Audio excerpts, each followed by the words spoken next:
Hello everybody and welcome back to another funky bunch at Sunday Brunch Podcast. I hope y'all are having a wonderful Sunday morning. And we're here for what? Is this part 4 of Final Fantasy at this point? We've been doing this for quite a while, haven't we? And to be honest, we still have a lot more to go. I haven't fleshed out this the next part after this, which is, we still got to cover the rest of the Final Fantasy main series. But we also have a bunch of sub-series to take a look at as well. And that is exactly what we're going to be doing. So I think it's time that we pick up exactly where we left off, which is on Final Fantasy XII, the 12th main installment in the FF series. And it is the 4th game set in the world of Ivalice, funnily enough. So Ivalice, here's a side part. Ivalice is a recurring world in the Final Fantasy series. Ivalice has been the setting of several games, including a non-Final Fantasy title called Vagrant Story. What is Vagrant Story?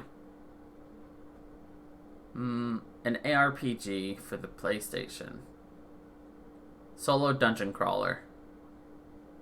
Hack and slash. Interesting. I'll have to take a look at that later myself.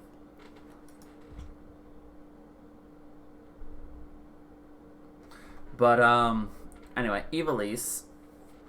So Matsuno, the director who created Ivalice, wanted to expand it across a number of different titles so that it would stay within the memories of players. Unlike many other Final Fantasy worlds, every game set in Ivalice happens in the same universe, usually at different periods of time. It first appeared in Final Fantasy Tactics, which was a spin-off entry of the series, and the first time it showed up in the main series was with 12.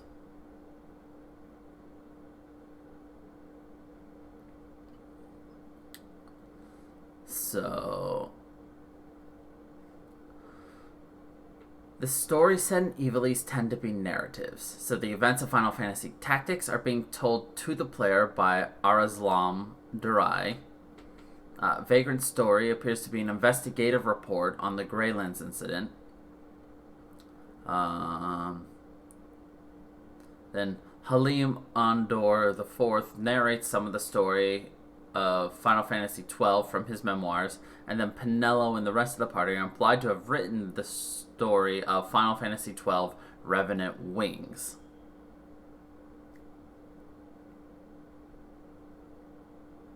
So that's interesting. We do plan on doing things. Let's see. Yeah.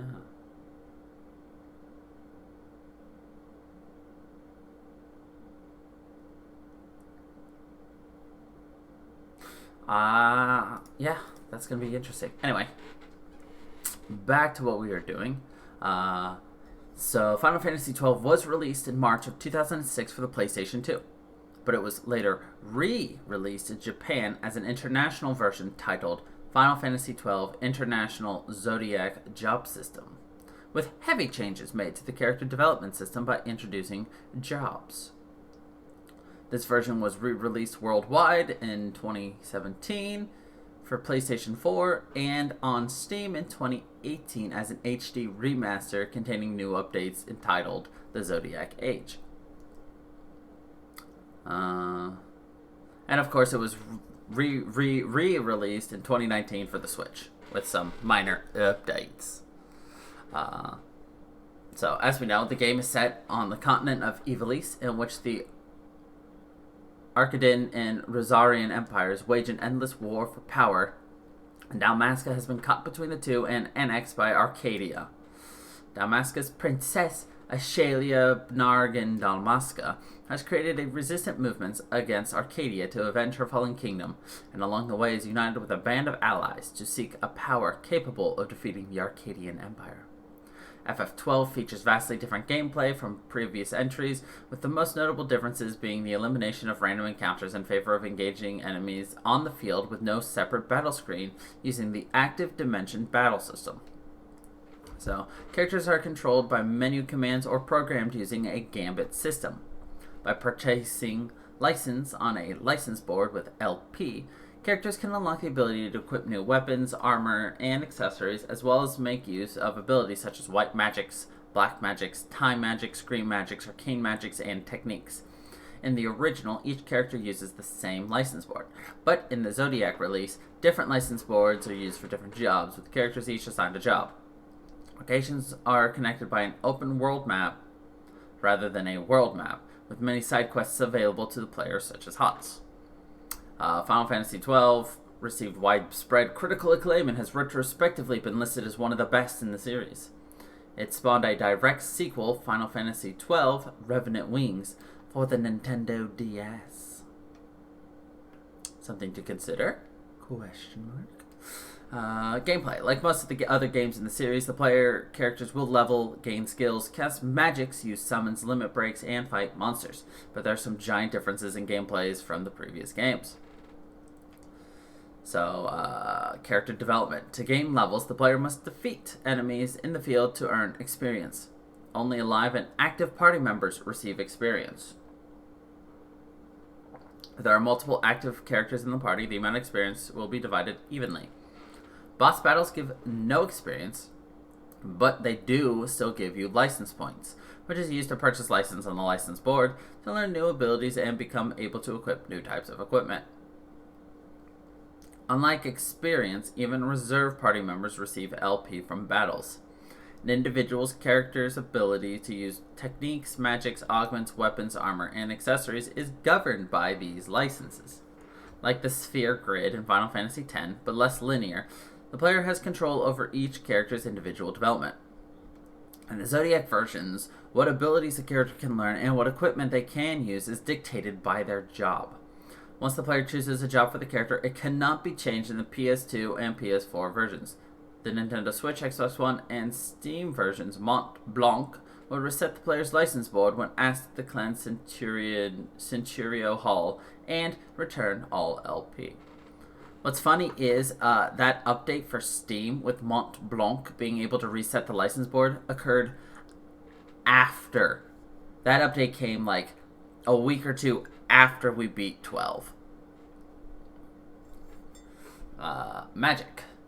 To use magic, a player must buy the individual spell from a magic shop or a merchant, or find them from treasures in the Zodiac version, and purchase the corresponding skill on the license board. The use of magic requires your MP, or mist points, which can be restored through movement, the use of an item, or by activating a save crystal. In the PS2 versions, effect capacity dictates how many magic spells and other special abilities can be executed simultaneously. All the most powerful magics use all of the effect capacity, meaning that the player casts the game's most powerful magics. Other actions are queued until the spell animation has finished.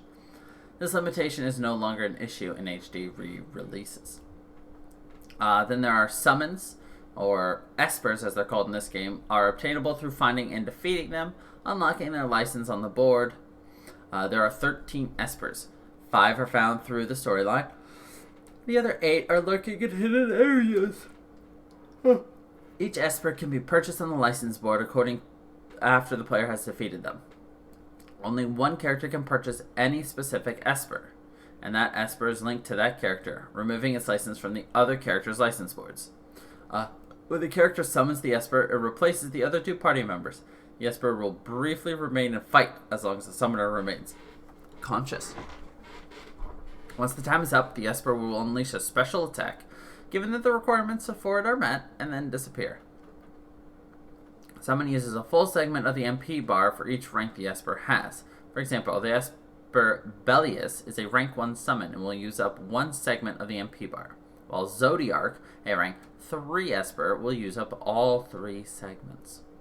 In the Zodiac versions, esper have a small role in further governing what skills can be learned by opening new paths in the license board. The MP system has been dropped, and using quickenings and summoning espers uses a different gauge. The espers are now controllable, and the player can unleash their special attacks at will. So that's really nice. The fact that obviously we saw that, but the fact that we can use these espers on our own at any time definitely helped us when we were playing through. We had some difficulty, just a little bit. Quickenings and concurrences. The limit breaks are known as missed quickenings or missed knacks. Missed knack, knick-knack in the Japanese version. In the original version, each is available on the license board for purchase by any character. Once a character has purchased a quickening, that space is removed from all other characters' boards. Each character can purchase up to 3 quickenings. There are 18 quickenings on the board. When a character uses a quickening, one segment of their MP is used up. Upon purchasing the second quickening, the character's MP bar doubles and is segmented in 2. And after the third is added, it triples the available base, and each quickening takes 50 LP to learn, regardless of its rank. Yes! Quickenings can be used in battle as long as the character has enough MP and is not incapacitated with status ailments. Quickenings can be chained. When used, all party members who have learned quickenings of their own will join in on the chain as long as they are not KO'd, under X zone, or afflicted with either Stop Stone, Disable Confusion, Silenced, or Berserk. During the chain, the player can randomly get the Mischarge command, which restores the party member's MP. The chain building is restricted by time and luck, as the available quickenings are drawn up randomly. Normal quickening attacks only damage the target enemy, but the player can create a specific combination of quickenings to open a concurrence, which deals heavy damage to the target and all targets nearby. That's where I was counting, like, we need the 4 level 3s, the 4 level 2s, and the 4 level 1s to get the strongest base concurrence.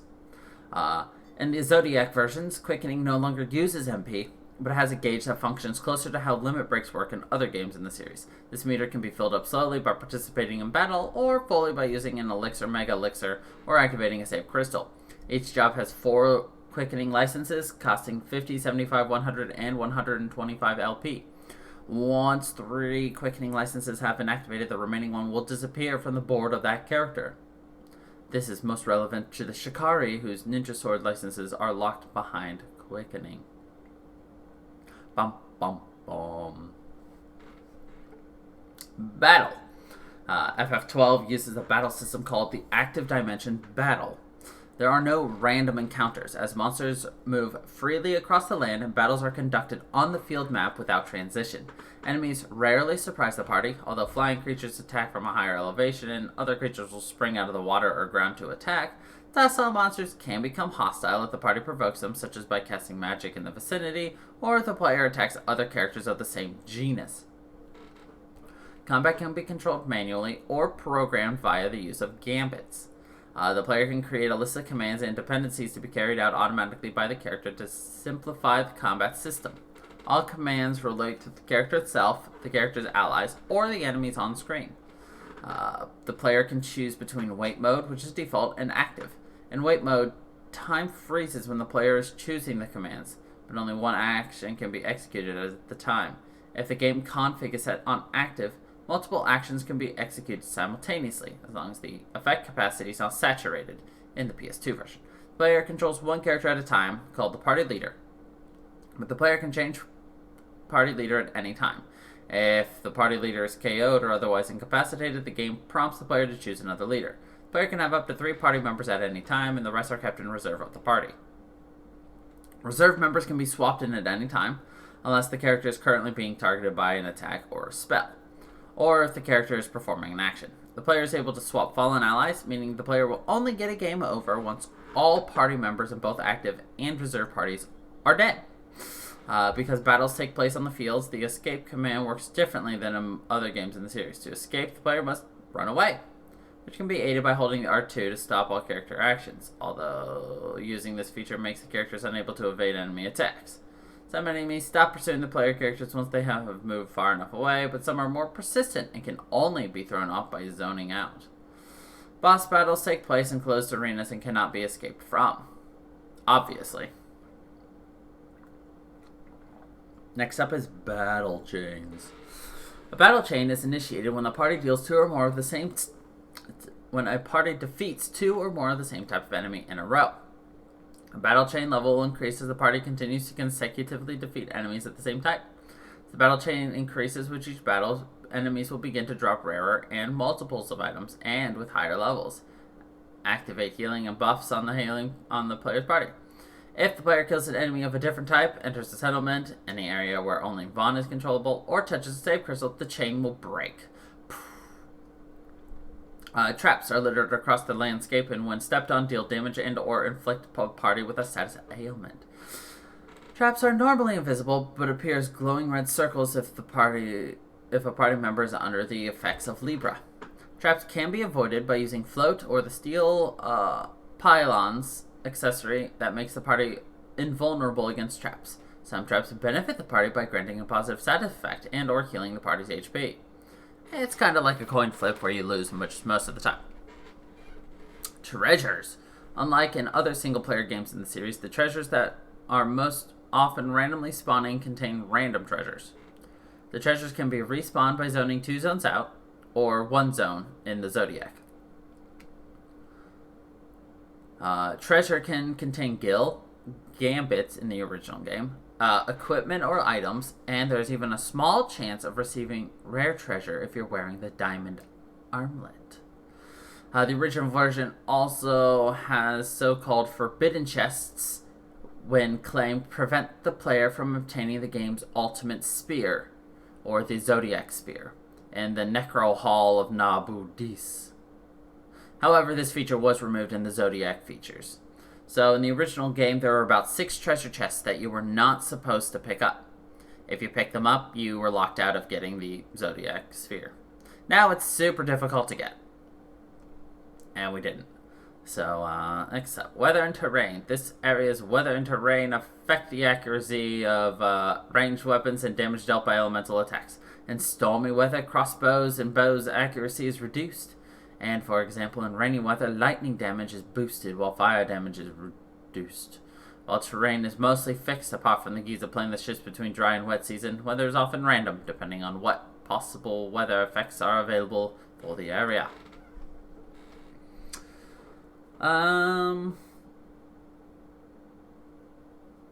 We don't really need to know the synopsis. We can name the characters, though. Final Fantasy XII has a cast of 6 main characters that, once formed, never changes. 3 guest characters, not including any hunt allies, will join the party during the story, and the player plays a different character during the prologue. According to the developers, there is no main character, as this game is about numerous people, not just one person. This is my story. Sorry. Vaughn is a street urchin and an orphan who lives on the streets of Rabanasta. With his friend Penello, he dreams of becoming a sky pirate in command of an airship and to travel the world. Penello is Vaughn's closest friend, an orphan who lost her family during a war between Dalmasca and Arcadia. She dreams of being a dancer and learn martial arts from her late older brother who were soldiers. Her older brothers who were soldiers during the war. She joins the party with Vaughn to help prevent another war. Balthier, whose real name I can't even pronounce, is a sky pirate on the run from his past. He refers to himself as the leading man. Then there is Fran, Balthier's friend and partner, and Vieira. Like Balthier, she is trying to shake off the past. She rarely speaks, but usually has words of wisdom to offer. Bosch von Rosenberg is a knight who wants to protect his surrogate home of Dalmasca, and Ashelia Nargan Dalmasca is the princess of Dalmasca, who does everything in her power to rebuild her fallen kingdom. She was married to Lord Rasler, Prince of Nabradia, and although their marriage was politically motivated, they nevertheless were in love. Let's see, we don't want to hear about the story, so that's it then for 12. So yeah, 12 was definitely one of those that I knew nothing about going in, and then when I learned about it, I loved it. Like, once I played it and everything, I loved it. I didn't think I'd like it going in, but I'm glad we played it. So, next up is Final Fantasy 13. Probably the first Final Fantasy that I ever beat. 13, 13-2, and 13-3 were the first Final Fantasies that I myself ever beat.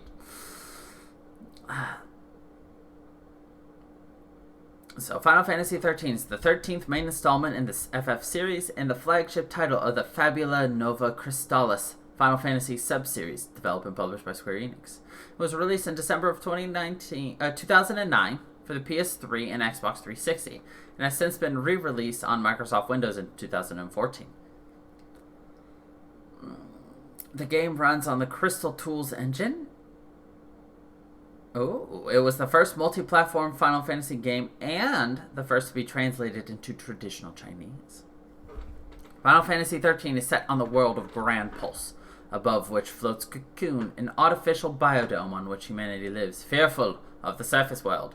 Lightning, a member of the Guardian Corps military forces, goes rogue when her sister Sarah is branded a lessee by a foul sea from Grand Pulse, designating her an enemy of Cocoon. The Sanctum government authorizes a purge of citizens who may have come in contact with the foul sea.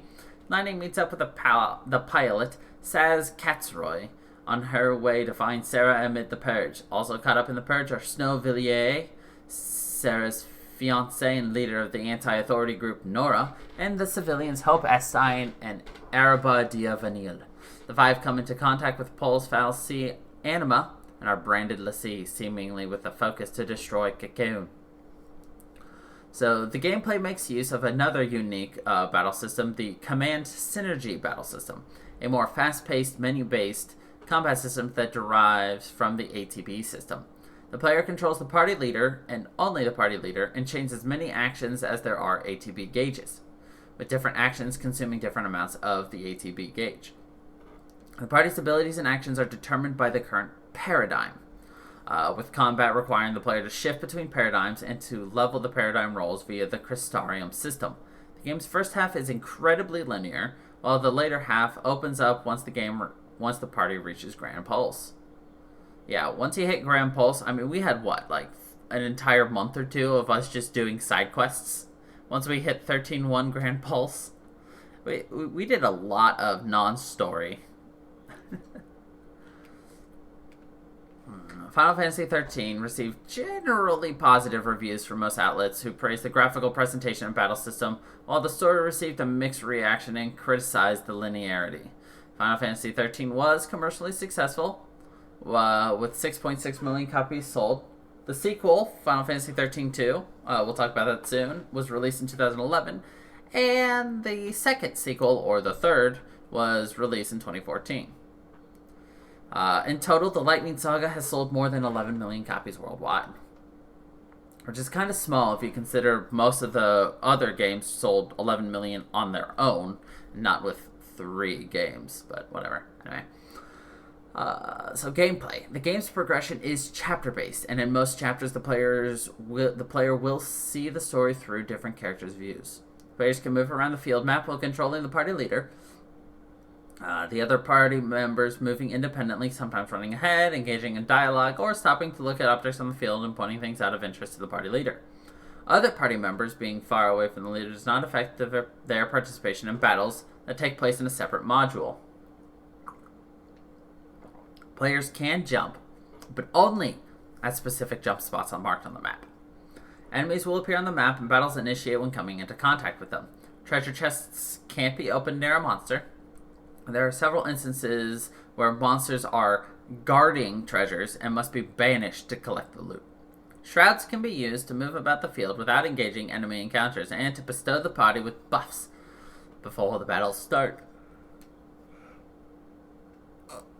Some enemies may fight with each other, and interacting with them initiates a 3-way battle.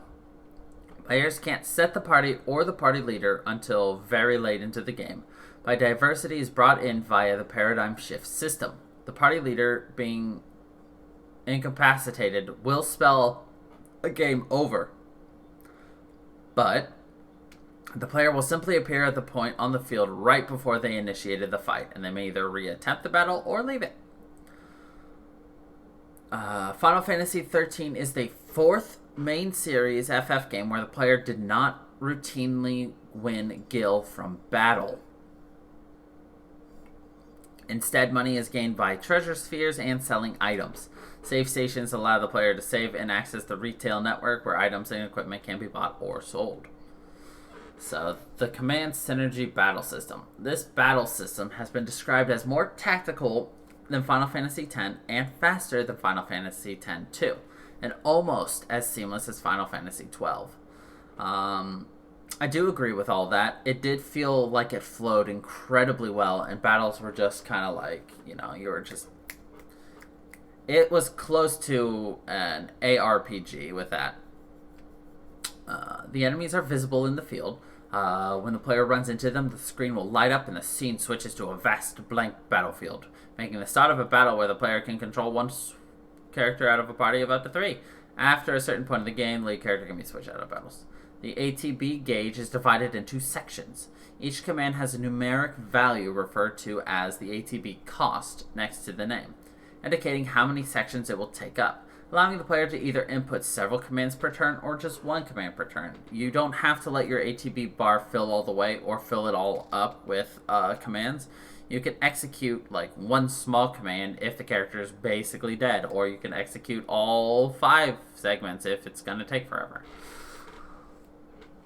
The next turn comes up sooner if the Atb bar is only partially used. Magic and summoning are only available to party members who are l'Cie. A new element called the chain gauge is specific to each enemy and fills as the player performs attack combos marked by a percentage. Upon filling the gauge, the enemy enters a stagger mode, where the player can inflict even more damage. Staggered enemies can be launched into the air and juggled with attacks. Staggering is almost essential to winning a majority of the battles. Because of the Atb cost determining the moves the player can use, the game has no MP. Since magic cannot be used at a party, the party's HP is restored after every battle. Full Atb skills work similar to Limit Break from previous games as being character-specific moves. Even if there is no escape command, the player can leave battle with the retry option. When a battle is won, a battle results screen gives the player a 0 to 5 star ranking and shows how long the fight took. This information is linked to trophy and achievement systems. And then Paradigm Shift. The player can control only one character at a time. The other party members' actions are governed by a system called the Paradigm Shift. Paradigms are described as stances or classes that the characters temporarily take during battle to define the abilities they use, but they're more strict than job classes. For example, the party member with a medic's role can only heal. In contrast, the commando's role forces them to only attack with non-elemental attacks. The paradigms can be changed at any time to suit the situation at hand, but they cannot be adjusted individually, only for the whole party at a time. Thus, a paradigm is a combination of 3 separate roles. There are 83 possible paradigm combinations, 6 single, 21 double, and 56 triple member combinations. The roles are shown as colored abbreviations next to the character's name on the battle screen. The roles within the paradigms are the commando. Their job is to build attack chains more easily with enhanced strength. They are the attacker. Then there's the Ravager, who's also known as the Blaster, and they charge enemy chain gauges with concentrated attacks with magic. The Sentinel, or the Defender, shield allies from enemy attacks. The Saboteur, or the Jammer, they enfeeble enemies while charging their chain gauges. There's the Synergist, or the Enhancer. They support allies with an array of magical enhancements. And finally, the Medic, or the Healer, focusing on restoring HP and removing status ailments. So the level up system in this game is super weird. It's very similar to 10, in which you didn't gain levels. No, you gained levels. Never mind. Characters don't gain experience in 13. You gain CP, or Crystarium points. So characters grow in power in a system similar to the Sphere Grid from Final Fantasy X called the Crystarium system. Characters win Christogen points in battle and can use them to purchase stat boosts, spells, and other abilities in a circular chart. The skills a character learns affects their abilities to learn other skills and opens new paths on the chart. Learning Fire, for example, opens a skill path that leads to Fiora and other spells. The available abilities of the Crystaria vary between party members, but series staples such as Attack, Fire, Blizzard, and Cure return along with new commands such as Blitz, which causes an area of effect damage, and Ruin, a non-elemental spell. The system opens up in stages, and party members cannot develop further after completing the current stage. The Crystarium's final stage opens by defeating the final boss, meaning to develop the party fully, players must take on the post-game content. Let's see. Each character has 8 base weapons, most of which can be found, and all of which can be purchased at Retail Network. The base weapons can be upgraded to a unique second stage, and eventually to its third and ultimate stage. The third stage weapons of a particular character share a common name that have different stats and abilities depending on from which weapon it was upgraded.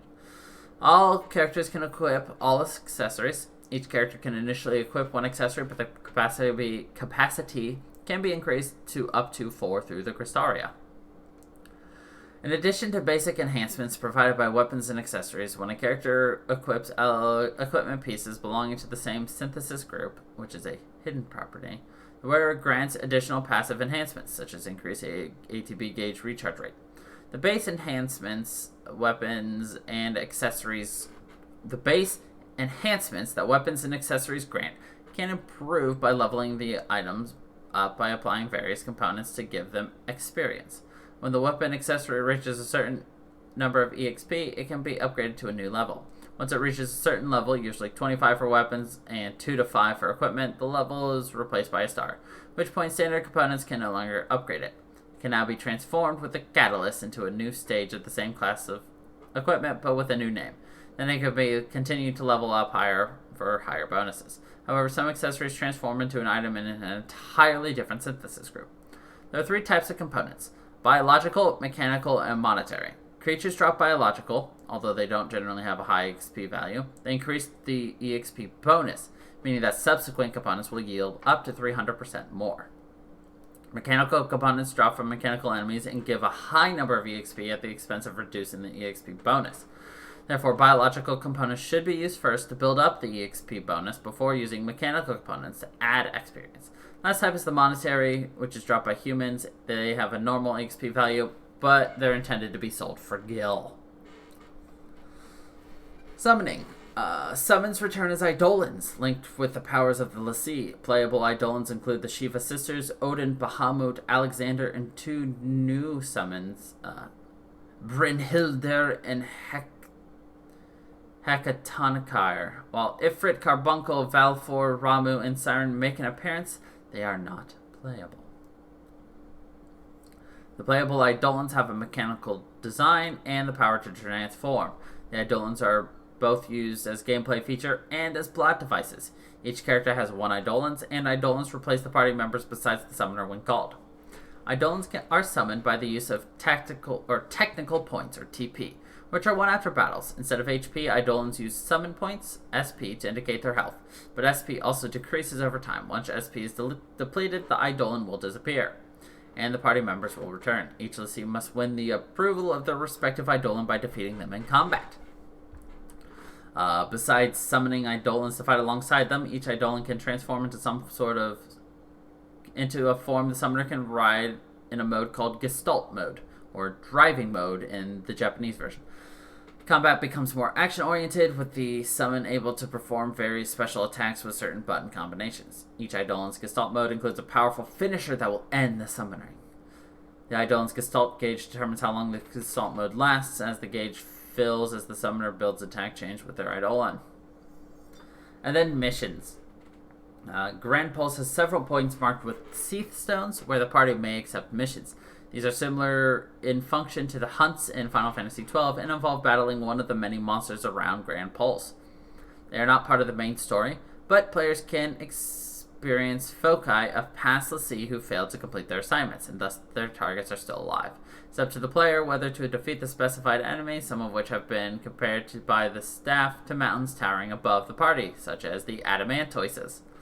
By completing these tasks, the player can gain materials and items to improve their equipment. The missions are repeatable, as although the player only obtained the base mission rewards once, subsequent completions will earn a different type of reward, usually of lesser quality.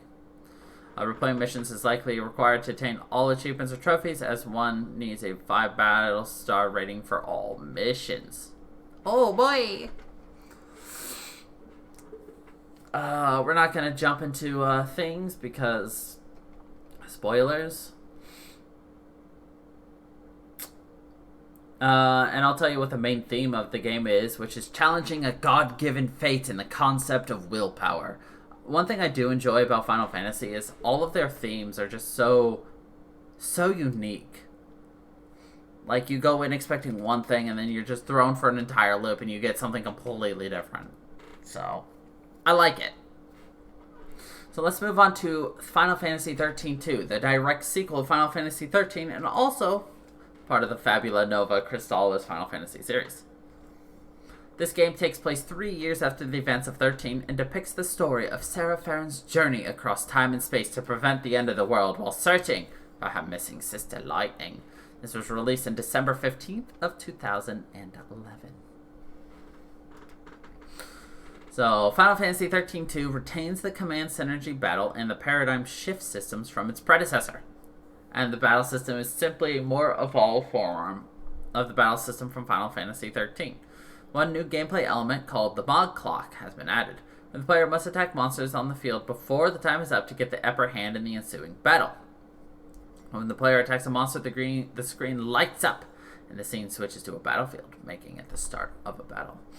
NPCs, such as the remnant military operatives, react to the monsters that appear in the field, but don't affect any battles that may ensue.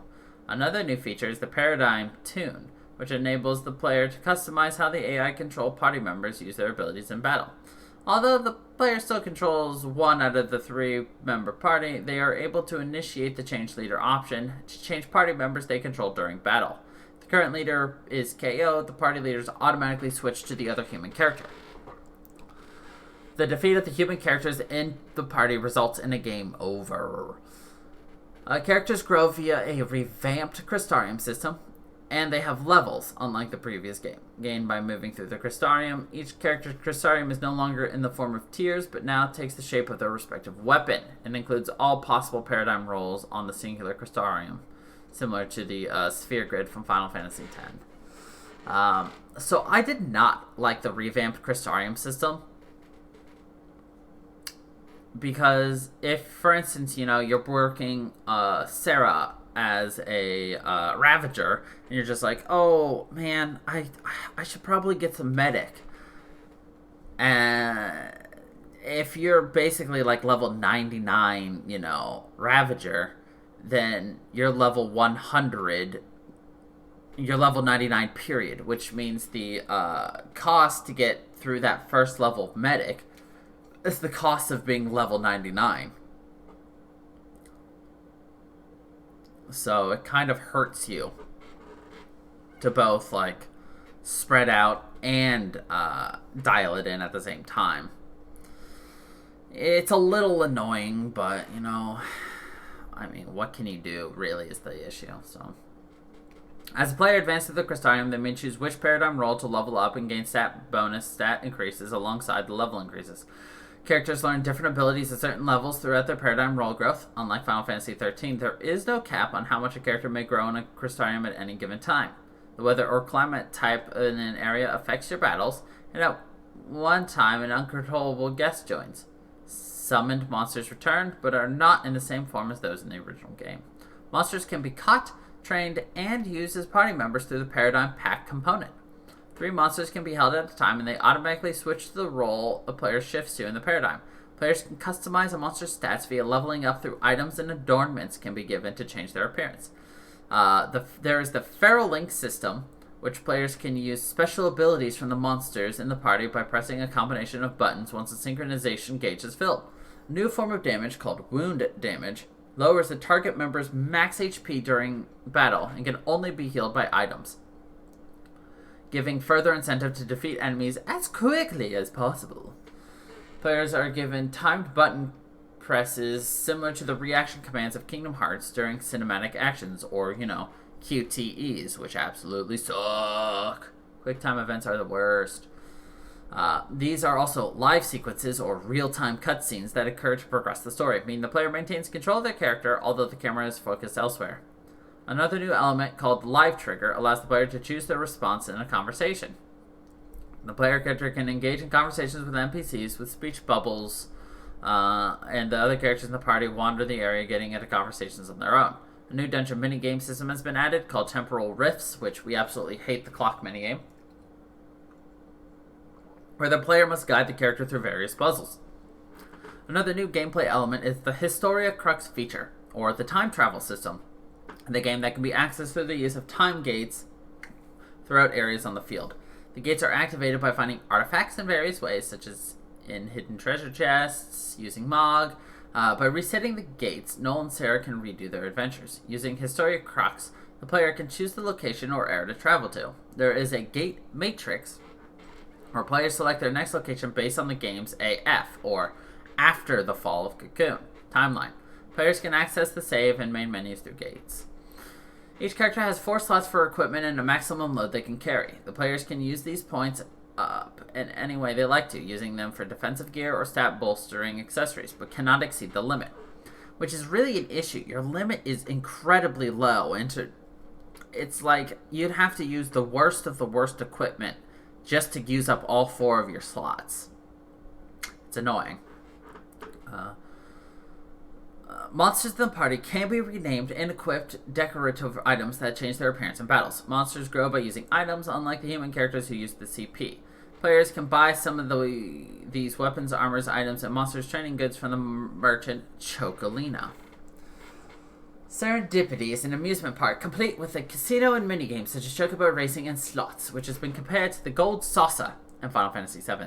The game retains the missions from Final Fantasy XIII as well as alternate side quests from various NPCs in which the player must find and retrieve specific items. Like those in 13, these are available from an early point in the game. FF2 features difficulty modes of gameplay, normal and easy, which can be changed at any time. There is the option to save the game at any point throughout the story from the main menu. The game automatically saves the game periodically with the autosave function. The director created an alternative means of playing through the game's multiple endings. Players are allowed to reset the Historia Crux, returning them to the beginning of the current time period. The New Game Plus feature is retained as well. Although players can reset the gates at any time, new content and endings only become available once the main quest has been completed. So, yeah, we don't want to talk about any of those. So, let's see. What are some of the main themes for this one? Let's see. Wish for Rebirth is one of the themes.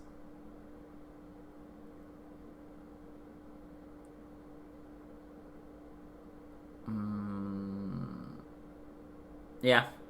The wish for rebirth is the theme for this one. So, one is rebirth of a devastated world, and the other is the re-encounter with lightning.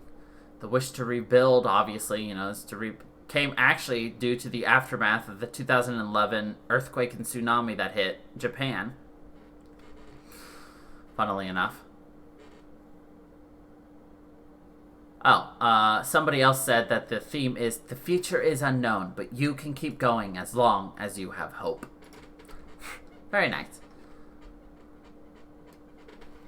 And finally, we move on to the third in the series of direct sequels for 13, which is Lightning Returns Final Fantasy 13. And it is, of course, part of the Fabula Nova Crystallis Final Fantasy series.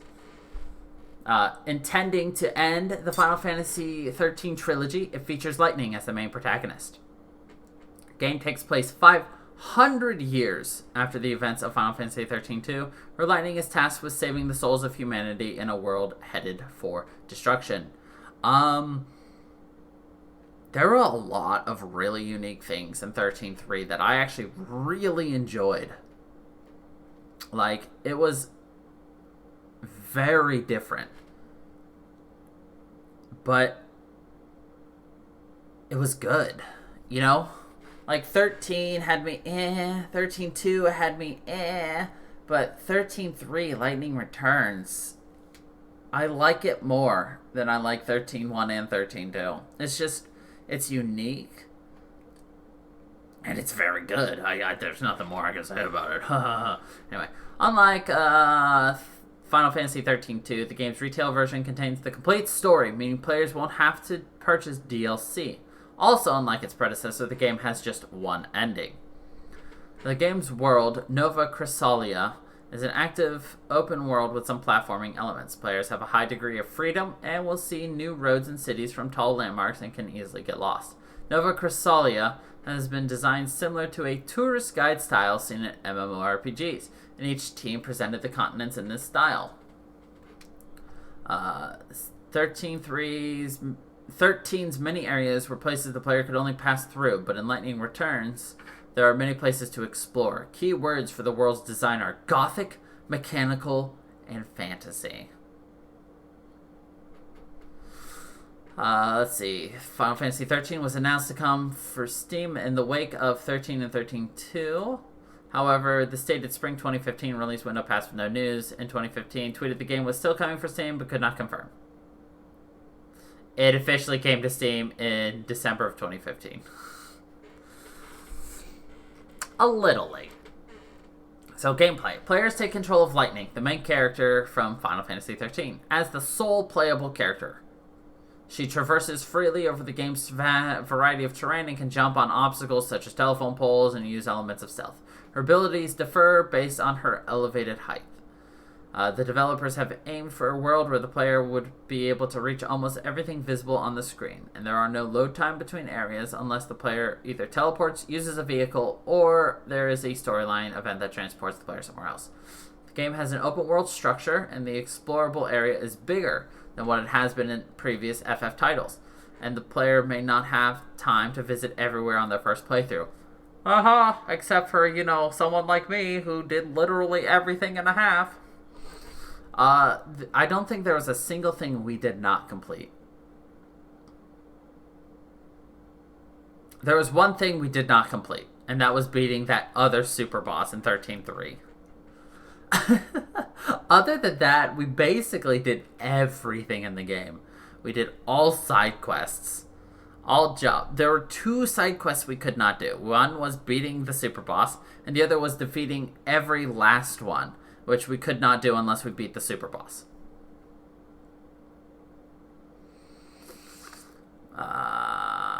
The player can either walk between destinations or use the monorail. You also have the ability to ride a chocobo at some point in the game. Monsters range in size and can be enormous. Not only appearing in the sprawling wilderness, they terrorize the cities as well, increasing in number at night. Although many enemies return from previous titles, about half of the monsters are new. Because of time's ever-flowing nature, the NPC character locations will also constantly change. The Crystarium system does not appear, thank God. Instead, lightning sets are increased by completing story events and side quests. That was something that was really interesting to me. So, you were not locked behind grinding up enemies. Instead, you were locked behind, do I want to do these side quests and gain stats? Do I want more HP? Do I want more strength? Do I want more magique?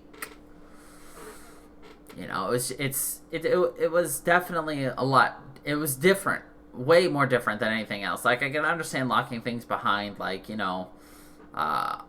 unlocking things on a board or leveling up, but locked behind doing missions. It makes sense if you look at the entire purpose. Like, Lightning was, chosen by God to save everybody, so obviously is clearly not a human, so she is considered more than human at that point. More than a Lassie, even, like she was previous. So, and her job is to rescue people, so you rescue people by doing these jobs, so I guess it does make sense, so whatever. The player can purchase equipment and items, visit the restaurants to restore HP, and stay at inns to restore health in exchange for spending time. The more souls the player rescues, the more powerful Lightning becomes. Anything that requires depletion of EP will be learned by Lightning herself. General abilities are associated with whatever garb is equipped, or obtained through item drops from enemies. By visiting sorcery shops, the player can synthesize abilities to boost their strength. Enemies are more likely to drop abilities if they are staggered.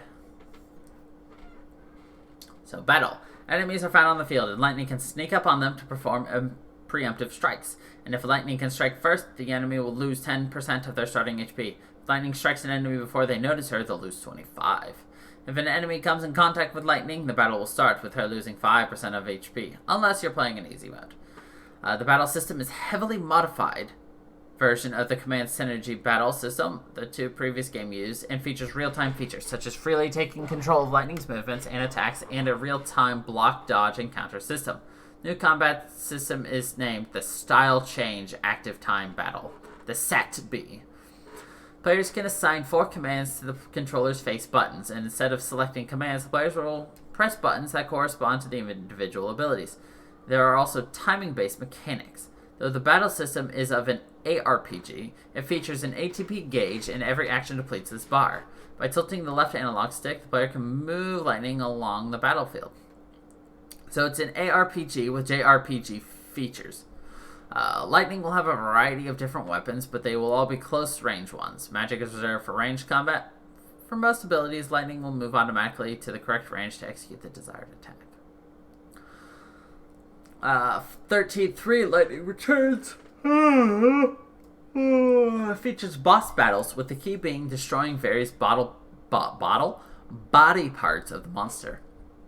The stagger system returns from 13.2, now being depicted as a wave around the enemy's HP bar. Enemies have multiple weaknesses, so the player can knock them down in different ways, making for less repetitive gameplay. Lightning can assemble a schema that exploits enemy weak points, and via the stagger system, Lightning can juggle some of the enemies in the air with her attacks. Via the EP abilities, the player can teleport to specific areas or even momentarily stop time. The energy points on the lower left part of the screen and energy parts are acquired upon clearing battles. Lightning will start with full enemy points at... Oh, EP is enemy points? Energy points. At the start of each day. Originally, this system was part of Aradia, points given to the Tree of Life, Yggdrasil, to extend the world's lifespan, but the developers decided to separate them, and now players can use the points without having to worry about the world's lifespan. So, you can actually detect that in the early text when Hope is explaining to you about Aradia, and you have to give Aradia to the point. She's like, but it makes me weaker. Why would I want to willingly become weaker? It's like, because you can save the world with it. You can extend the world's life. So before giving that Aradia during the day,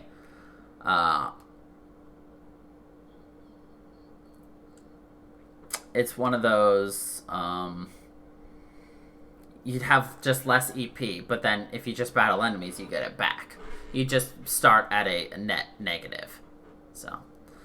if a player loses a battle, they don't get a game over, but they must use the escape command to return to the field. This penalizes the player by taking an hour off the world's time. Unless you're in easy, at which point there is no. Let's see. Then schemata and garbs. Players have access to several custom-made paradigm-like schemata that change Lightning's assigned skills on the fly. Each schema has its own Atb Gauge, meaning the player can swap between schemata and maintain constant action while allowing the other schemata to recharge. The player runs out of Atb and cannot perform any actions. The gauges gradually refill as Lightning idles. Lightning is customizable with a wide array of garbs, weapons, shields, accessories, adornments, and abilities. Schemata allow players to put these together to create different skills and attributes. Lightning can collect and customize her equipment through completing quests and synthesizing them from components found in the world, shops, or battle. Players can preset different schemata and change between them, similar to how the paradigm shift worked in earlier games. Garbs change Lightning's look on the field, and the color can be customized. The default schemata garb is the one Lightning wears on the field. Civilians react with different comments depending on the costume Lightning wears. Like if you're wearing the Makote, they constantly comment about how, wow, it's a cat girl. If her current garb is a dress or features a long skirt, she will ride the Angel of Valhalla side saddle. Fun fact we never saw because I disliked them. The Doomsday Clock. The game plays on a world-driven concept with a Doomsday Clock element that determines how much time is left before the apocalypse. The player is initially given 7 days to explore the world, but this can be extended to 13 days by completing side quests. Chronostasis will stop the flow of time momentarily to give the player a chance to explore, and playing in the easy mode has no time punishment for fleeing battles. A countdown timer indicating the time left until the world ends is displayed in the upper right of the screen. As in-game days last 24 hours, like in the real day, as after the day of Ragnarok in 13.2, or 13, 2 hours were lost. This is to make up for the clocks in Nautilus and Ereba's schoolhouse that were 13 hours, and for Mog and Final Fantasy 13-2 having a 12-hour clock to show the change in the day's length. Time stands still when talking to people during cutscenes and in battles and menus on the Ark, while Chrono Station is inactive and the final day. The player may want to be in specific locations and specific times where black haze called Chaos Infusions will appear, indicating the area has become monster territory, where the player will find the toughest opponents for a chance at better rewards. Lightning will only be able to hold 6 battle items at the start of the game, but this will increase when the player progresses. Depending on which day the player battles certain storyline bosses, their stats and or appearance change. The world faces constant changes by the hands of a weather system and day-night cycles, with monsters becoming more vicious at certain times. Because the playtime can be extended, it allows for player-specific game experience, and different choices yield different events. It will not be possible to see every cutscene in one playthrough, and the time management structure means players can have different experiences each time they play the game. Quests. Instead of being divided into chapters like the previous 2 games, the story is told in the form of 5 main quests. Side quests are available to boost lightning stats and harvest Aradia for Yggdrasil to hold off the apocalypse. Both main quests and side quests are rewarded with stat increases, Aradia, and Gillen items. Side quests are ranked on a scale of 1 to 3 stars. The more stars a quest has, the greater its Aradia reward, but the more challenging or time-consuming it is to complete. It's not possible to complete every side quest in one playthrough. The quest avid readers cancel it out if the quest to save the sin list is accepted. The last one, standing quest, is impossible to complete before a new game plus.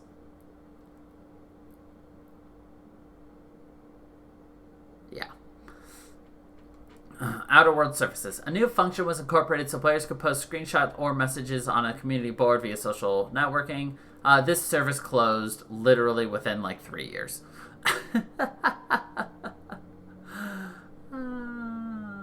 Anyway, yeah. Obviously, you have one playable character, Lightning, and then you have 2 guests who will aid you in battle only in 2 locations.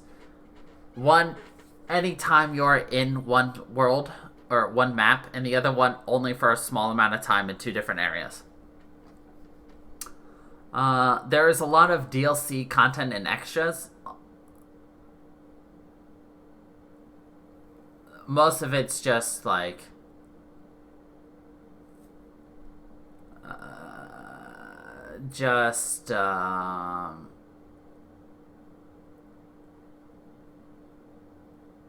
yeah. Oh. Most of the DLC and extra things you could buy are included in the Steam version of the game. So if you wanted to play this game on your own and get all the cool outfits that I didn't buy, you might want to pick it up. You never know. Alright, what's the theme? The overall theme is, obviously, of 13 is fighting against destiny. And that's truly it. And that's always what it's been about. It's like, just because somebody says this is what you're supposed to do, doesn't mean you have to do it. And it's really just about the ability to be yourself, be your own person and everything. So, yeah. I'm really sad that I wasn't, like, I didn't have a good job and everything back when this came out in 2013. Because there was, like, the ultimate box, like, oh my god, I would have bought it too. Like, this had Final Fantasy 13, 13-2, and 13-3 Blu-ray games included in it. A Play Arts Kai figurine of Lightning, which is... This is a Play Arts Kai figurine. Our Cloud that we got from the 7.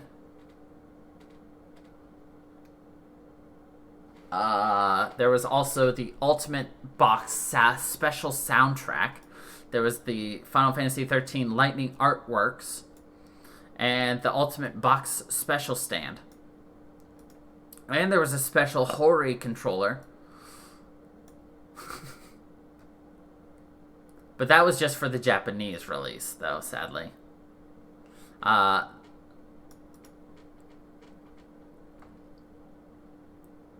Let's see. For the North American release, there was a pre-order bonus, which we got, which had the Cloud Strife uniform and Buster Sword. as well as the fact that we got the Yuna, the Final Fantasy X.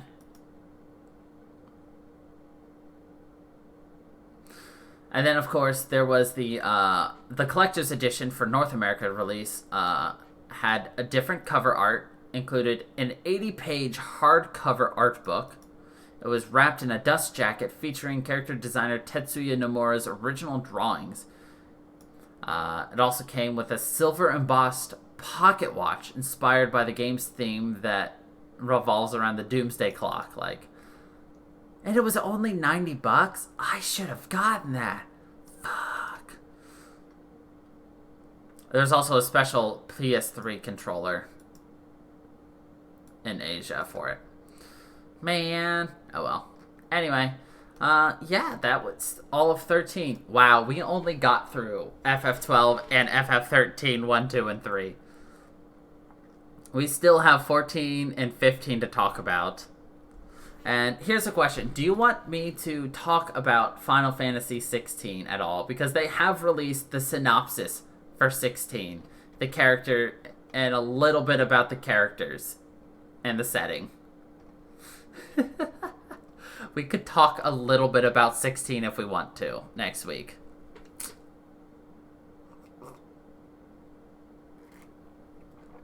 For things they have released. Or I could close out of this and we will not look at it. I don't. Let's be honest. I don't want to know. So, that's all we have time for today. Looks like we will finish up the rest of the mainline Final Fantasy series next week and start working on the side games. There's just so much to do, and I love it. Final Fantasy is just an amazing series.